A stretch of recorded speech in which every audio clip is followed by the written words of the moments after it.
Hola, buenos días, bienvenidos sean todos. Estamos comenzando nuestro tiempo devocional en esta mañana. El día de hoy estaremos leyendo del capítulo 8 del libro del Cantar de los Cantares, los versículos 8 al 10 para nuestro tiempo devocional que hemos titulado ¿Cómo comenzó el amor? ¿Cómo comenzó el amor? Vamos a la lectura de nuestra porción. Recuerden que estamos leyendo en 3 versiones: Reina Valera revisada, Nueva Traducción Viviente y Reina Valera 60. Vamos a comenzar con la Reina Valera revisada, versículos 8 al 10, capítulo 8 del libro del Cantar de los Cantares. Tenemos una pequeña hermana que no tiene pechos todavía. ¿Qué haremos a nuestra hermana cuando de ella se hable? Si ella es un muro, edificaremos sobre él almenas de plata. Si es una puerta, la guarneceremos con planchas de cedro.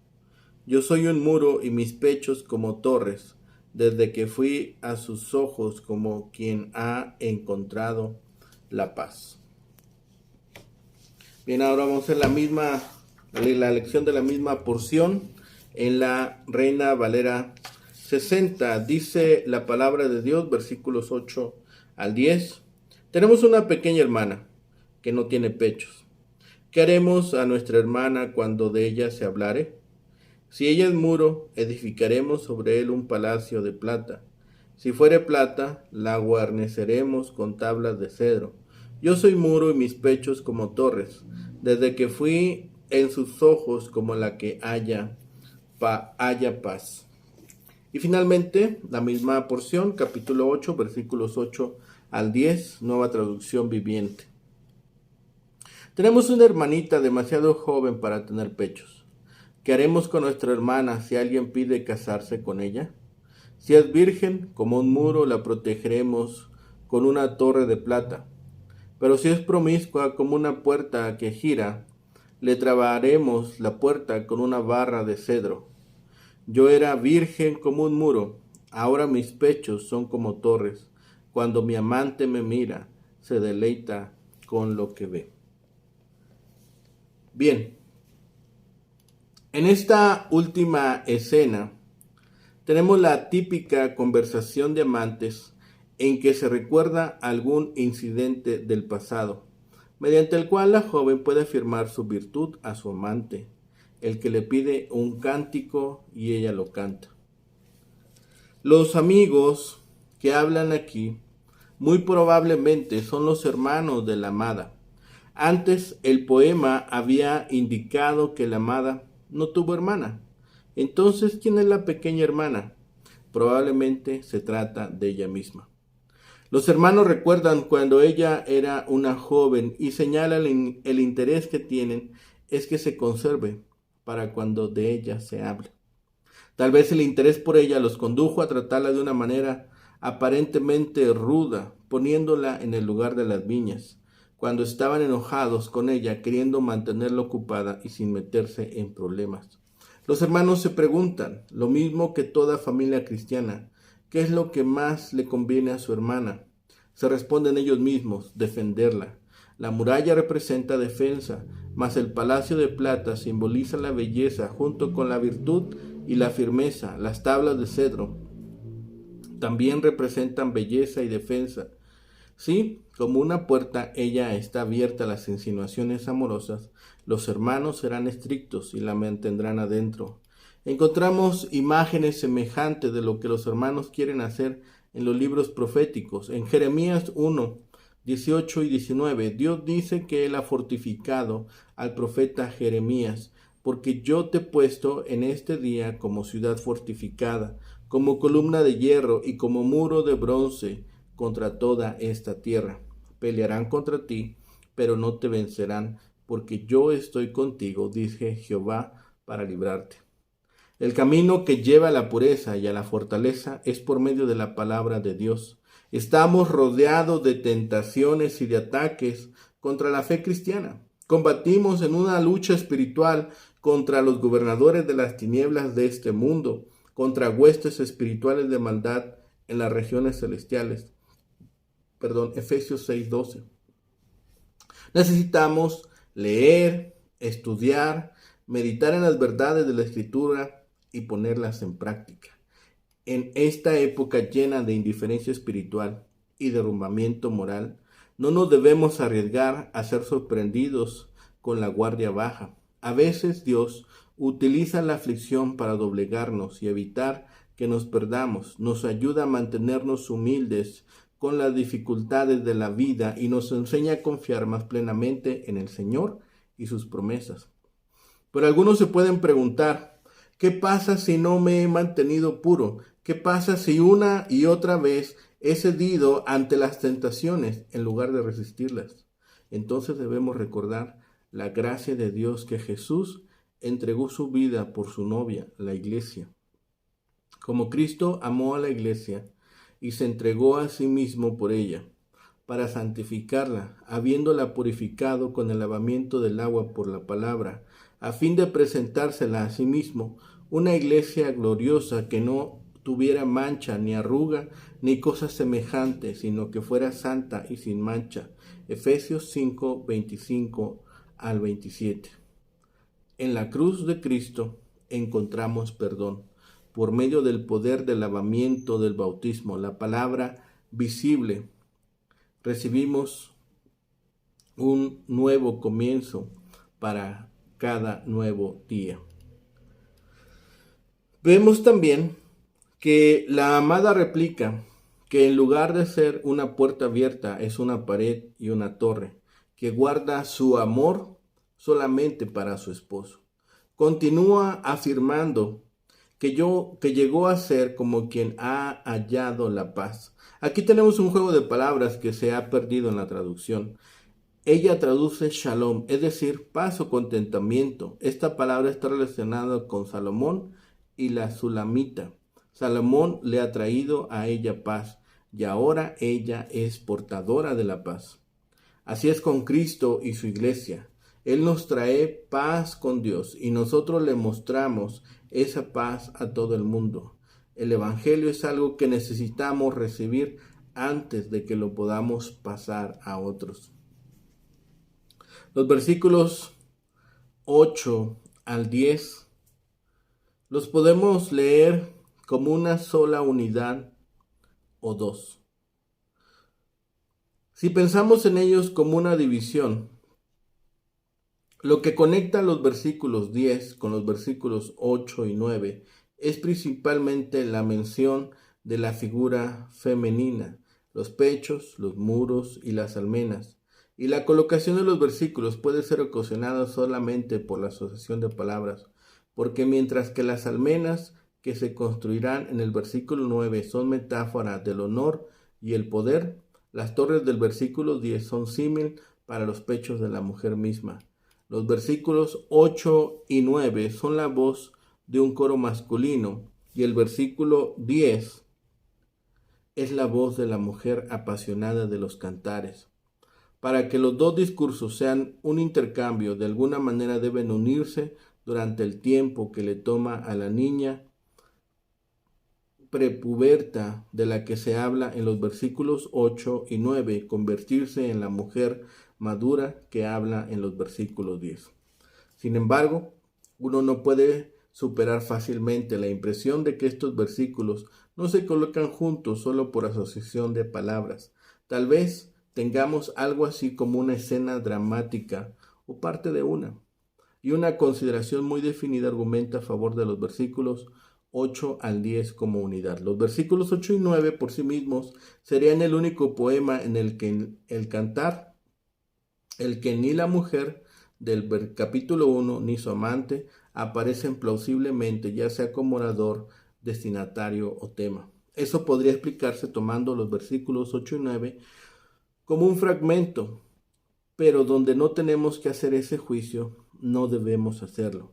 No solo lanzando una moneda, tomaremos los versículos 8 al 10 como un todo dramático, como una sola estrofa, una sola construcción. Un coro no identificado, entonces, de hermanos, tiene una hermana pequeña. Todavía no tiene pechos. En opinión de lo que tratan aquí de describirnos, era bastante joven o demasiado joven para la actividad sexual. Un día, sin embargo, tendrá la edad suficiente para propuestas de matrimonio, es decir, para tener relaciones sexuales. Es el advenimiento de este último lo que preocupa a los hermanos. ¿Qué harán entonces? Aquí comienzan las discusiones. Ese día, la hermana resultará ser una pared o una puerta. Lo que sugieren estas metáforas es sin duda bastante claro. Si en ese día se muestra segura contra la tentación, coronarán su virtud con almenas de plata. Si es vulnerable, la amurallarán. Los materiales nombrados, particularmente el cedro, son prominentes entre los materiales preciosos que aparecen a lo largo del Cantar de los Cantares. Incluso si los hermanos deciden contener a su hermana, lo harán grandiosamente. El versículo 10 avanza rápidamente. La hermana habla con su propia voz y como decididamente adulta, respondiendo a las preocupaciones anteriores de sus hermanos, mezclando sus metáforas. Primero da fe de su virtud. Cuando llegó el momento de la prueba, ella era una pared y no tenía la puerta abierta. Luego proclama una sexualidad triunfante, porque ciertamente tiene pechos, como torre de las almenas que los hermanos contemplaron. Ahora aparece como la mujer apasionada y amada de los otros poemas. Es en los ojos de su amante que sus espléndidos pechos son valorados. La hacen para él una portadora de la paz. Si entendemos este poema como completo, paz entonces es su última palabra. Así el pequeño drama está atado a la red de nombres y alusiones alrededor de la palabra Shalom, que aparece en los últimos capítulos de la canción. En la mujer de este poema nos encontramos de nuevo con la Sulamita, la soberana femenina de la paz. Cuando leemos este poema como una solicitud de alegoría teológica, debemos presentar a Israel o a la iglesia como la hermana. Entonces la alegoría no puede evitar lo que con el cantar no suele ser apropiado, alguna narración de la historia de la salvación. Prestaremos mucha atención a dos proposiciones teológicas planteadas para este elemento de la salvación. Ambos son resonantes. Los predicadores y maestros deben pensar mucho antes de adoptar o rechazar cualquiera de estas dos. En la alegoría, el discurso de los hermanos nos sitúa en un tiempo en que Israel aún no estaba unido al Señor, en el tiempo antes del Éxodo y su alianza en el Sinaí. El coro espera con ansia las opciones de que le plantearán Israel cuando llegue ¿qué plantearán cuando llegue a Israel su momento? ¿Cuándo tendrá que unirse castamente con su Señor o ir tras otros dioses? ¿Cuándo seguirá Moisés fuera de Egipto o se quedará quieta?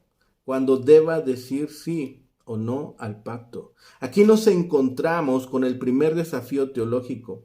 Mirando hacia adelante, la historia teológica supone que Israel podría tomar la decisión equivocada. ¿Qué pasaría si Israel no hubiera tenido simplemente momentos de renuncia, sino que simplemente se hubiera negado a seguir a Moisés? ¿Qué pasaría si cuando, como dice el Cantar de los Cantares, el mandamiento llegará a cada israelita pidiendo la promesa de obediencia, hubieran dicho que no? Y si María hubiera dicho, no quiero formar parte de esa extraña seducción. Y si Jesús hubiera caído ante el tentador, ¿qué pasaría si la iglesia ahora tuviera éxito en llevar a cabo su aparente determinación de apostasía? Cuando venga el Señor, ¿hallará fe en la tierra?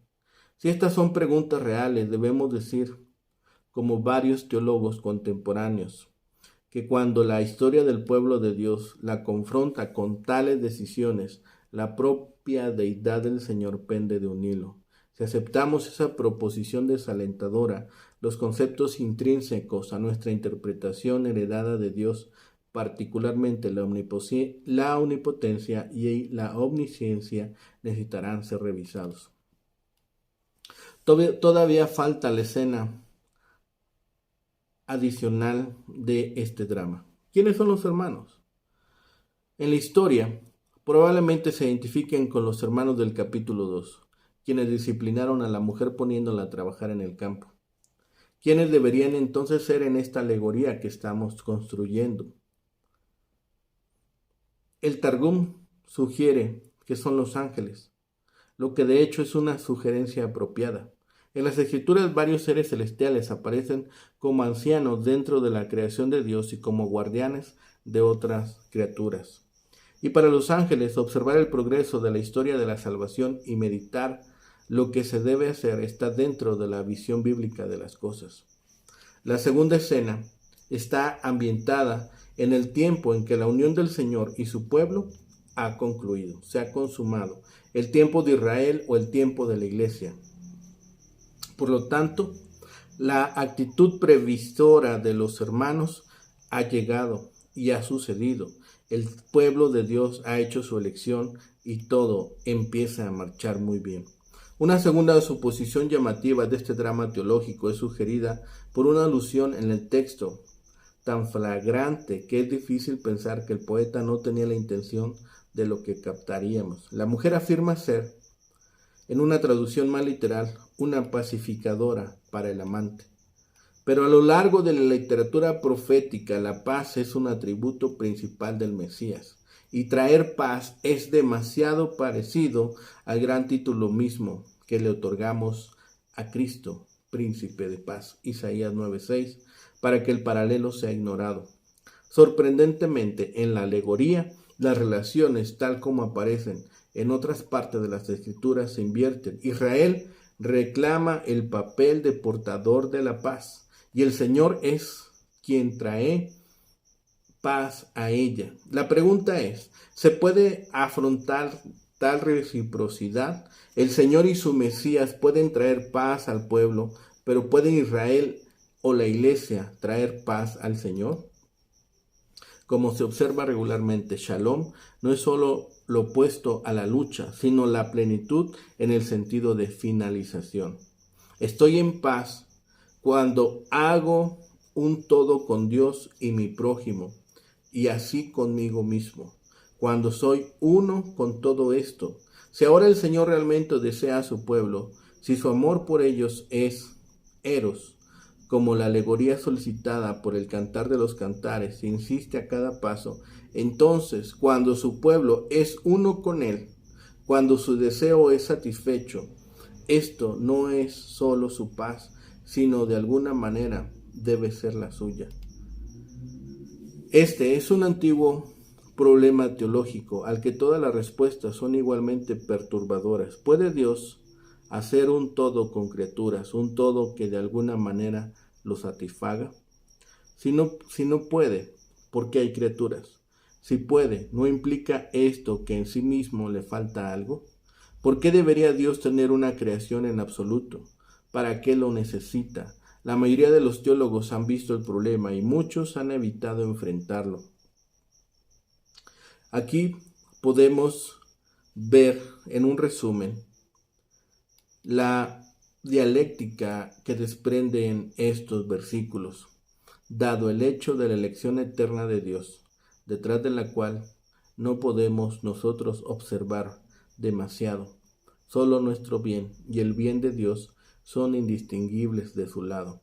Solamente estos elementos le pertenecen a Él. Regresando a la analogía humana, es entonces tan inmediatamente sugerido como lo es la historia teológica misma. Primero, cuando se supone la posibilidad de la unión amorosa, hay una decisión que tomar y es posible tomar la decisión equivocada. Además, por más que fuéramos o por más que queramos describir la decisión para nosotros mismos, nunca es realmente una decisión entre amores alternativos, sino más bien entre amor y algo menor. Se nos ofrece amor o encontramos valor para ello o no lo hacemos. Nos enfrentamos a este formidable otro y lo abrazamos a él o recurrimos a este otro elemento que nos resulta más cómodo. En vista de las promesas de Dios, no hay razón para rechazar tal empresa. Finalmente, no tenemos nada que perder. Si la entrega que es amor conduce incluso a la muerte, eso también se supera de antemano, porque hemos muerto con Cristo y podemos estar seguros de resucitar con Él. El mundo retrocederá regularmente ante el amor, pero aquellos que viven en medio de las palabras y los signos promulgados del amor divino, ya sea en la sinagoga, en la iglesia, conocen el amor supremo y en ella saben que también el amor humano puede ser aceptado serenamente, incluso deseado por encima de todas las demás cosas creadas. Y lo segundo es que cuando el amor es aceptado, el amado trae paz. El amor hace un nuevo todo dentro del cual la satisfacción y el ánimo son una sola cosa. ¿Siempre funciona así? Aparentemente no. Algunas veces necesitaremos que no funcione de esa manera. Tampoco. La Sulamita ha entrado a esta madurez. La mujer se ve completa. La iglesia también se encuentra en esa situación. Este párrafo es muy significativo. Los elementos que hemos encontrado aquí, si queremos hacer una aplicación directa sobre lo que leemos y sobre lo que sucede actualmente en la iglesia, nos encontramos ante estas situaciones que debemos meditar, que debemos discernir, pero sobre todo que nosotros debemos comprender. Explican ciertamente la protección de la amada por sus hermanos mayores cuando ella era pequeña. También habla de su reunión inicial con Salomón. Pero vemos aquí que el amor de la pareja no perdió intensidad. La mujer se había preservado primero intencionalmente por parte de sus hermanos y después ella misma también da muestras de que es digna de ser amada. El propio testimonio de la amada es que ella era casta. Por lo tanto, no necesitaba las restricciones que sus hermanos sugirieron cuando ella era más pequeña. Habiendo crecido y madurado físicamente, se mantuvo casta para su esposo. Así que pudo darle a Salomón mucha felicidad, pudo proveerle la paz, pudo ser la paz de su esposo, pudo ser la paz de su amado. La joven medita en los días cuando era más joven y estaba bajo el cuidado de sus hermanos, que se preguntaban cómo podían ayudarla a prepararse para el matrimonio. Tomaron decisiones y se ajustaron a ese plan. Ella testifica que ha persistido en su moralidad y por lo tanto ha encontrado gracia ante los ojos de su marido. Tal vez en estas líneas podemos nosotros confirmar aquellas líneas del propio Eclesiastés, cuando la mujer es alabada, cuando la mujer es digna de recibir esta alabanza por parte de su marido, por parte de sus hijos y por aquellos que la observan. Todo esto nos lleva a esta conclusión que hemos hecho ahora. Cantares termina tal vez un poco antes de esta lectura, en el versículo 7, puesto que lo que sigue no parece tener mucha relación con el resto del poema y presenta un anticlímax de los versículos 6 y 7. Hay algunos que llegan a considerar que los versos finales son como una especie de apéndice o agregado de editores posteriores. Los versículos 8 y 9 parecen reflejar una profunda preocupación por la hermana menor de edad que evidentemente no ha alcanzado todavía su madurez sexual. La cuestión concreta que provoca inquietud respecto a ella es qué hacer cuando un hombre la pide en matrimonio, cuando de ella se empiece a hablar. Estos versículos pueden referirse también a la experiencia anterior de la amada, durante su pubertad o adolescencia. La posible relación de estos versículos apoyaría la interpretación que hacemos del versículo 10, en cuyo caso estos versículos hablarían de la amada en términos de antes y después, de su infancia y de su adultez sexual. En cualquier manera, el pasaje habla de un tiempo de preparación para el matrimonio. La estrategia de preparación tiene que ver con el carácter de ella. La muralla sugiere la firmeza de su carácter, que será fortificado mediante torreones de plata. Así, si ella es solicitada por los jóvenes, su familia le animará y estimulará a mantener su posición virtuosa. Por el contrario, si ella es puerta, es decir, está abierta a ser seducida o es accesible a ellos, su familia proveerá de paneles de cedro para protegerla. En realidad, estas dos cláusulas no están contrastadas, sino que están en oposición. Es decir, ambas imágenes enfatizan la necesidad de preparar a la jovencita, proveyéndole fortaleza y seguridad. De este modo, estímulo y disciplina se combinan en un balance admirable para desarrollar a la muchacha y prepararla para una vida de mayor felicidad sexual en el contexto del matrimonio.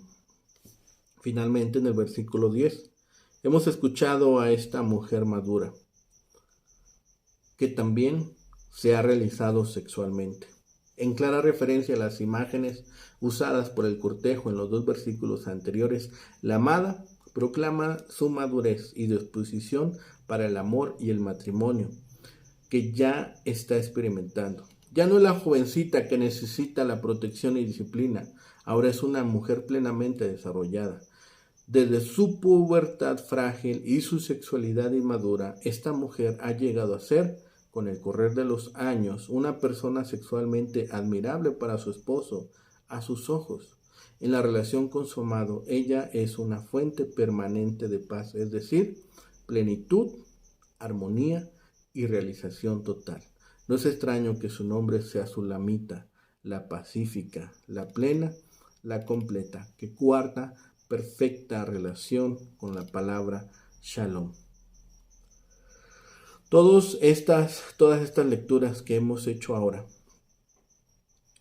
deben a nosotros hablarnos de todas las implicaciones que llevan a nosotros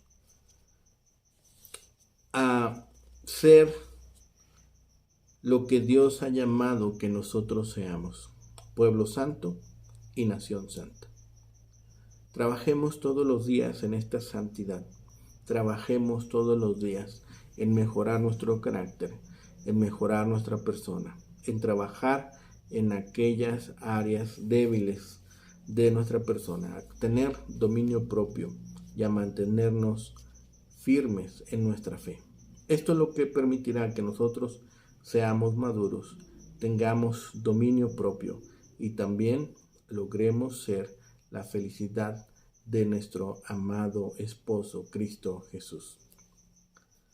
Pongamos las manos a laborar en este trabajo, pongamos todo nuestro espíritu, todas nuestras fuerzas y todo nuestro ser, todo nuestro corazón y todo nuestro ánimo se enfoquen en ello. Que sea nuestra petición este día. Oremos. Bendito Padre, Señor Celestial, infinito amor, Señor, nos prodigas siempre. Tu gracia, Señor, está sobre nosotros. Y tu amor, Señor, nos inunda y, Señor, llena nuestros sentidos y nuestro ser por completo. Gracias, Padre bendito, porque siempre eres bueno. Gracias, Señor, porque siempre estás cerca a nosotros y porque podemos hablar libremente contigo. Padre, ahora te pedimos en este tiempo, Señor, que nos permitas seguir creciendo en obediencia, en humildad y en amor para contigo. Padre, que podamos, Señor, cumplir todos los objetivos que nos has planteado, Señor. Que el trabajo que has puesto sobre nuestras manos podamos nosotros cumplirlo cabalmente. Padre, dótanos de tu sabiduría, permítenos discernimiento y la fortaleza y valentía para llevar a cabo todos los trabajos. Padre bendito, lo rogamos, lo pedimos y clamamos a ti. Todo ello en el bendito nombre de Cristo Jesús, Señor y Salvador nuestro. Amén. Que tengan un excelente día. Que el Señor les bendiga.